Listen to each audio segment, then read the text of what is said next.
Aujourd'hui, je vais vous parler d'un truc, les risques psychosociaux.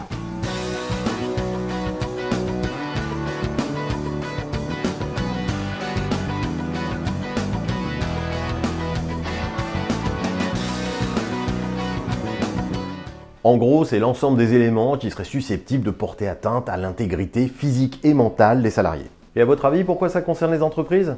Eh bien parce que d'après une étude réalisée par la DRS, un travailleur sur deux travaille dans l'urgence. Plus d'un travailleur sur trois reçoit des ordres ou des indications contradictoires. Et un travailleur sur trois déclare vivre des situations de tension avec ses collègues ou avec sa hiérarchie. Et toutes ces conditions sont susceptibles d'entraîner des pathologies professionnelles.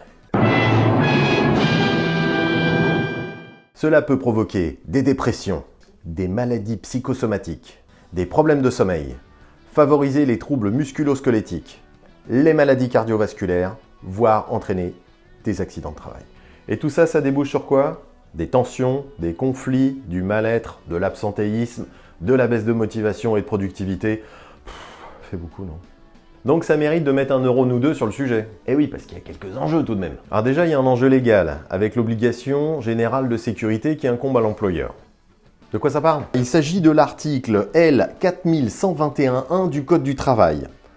En effet, dans cet article, il revient à l'employeur d'évaluer les risques, y compris psychosociaux, et de prendre les mesures nécessaires pour s'assurer la sécurité et protéger la santé mentale et physique de ses salariés.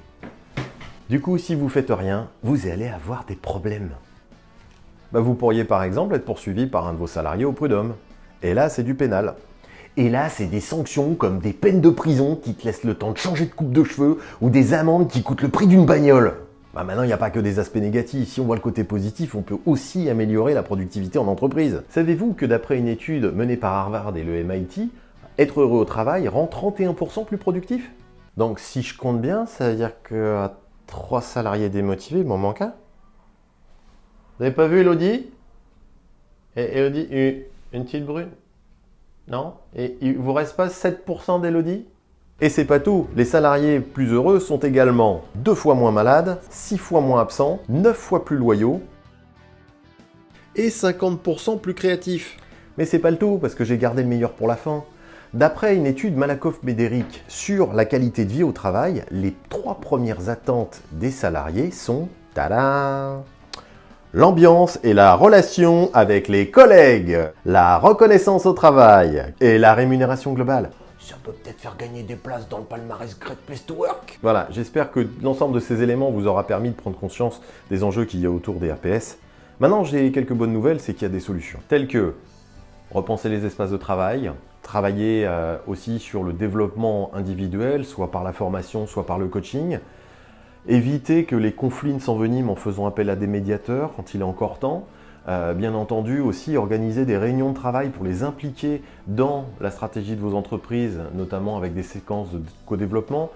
Faire des moments ouverts, essayer de faire intervenir des professionnels de santé pour qu'ils arrivent aussi à gérer leurs propres ressources sur le lieu de travail.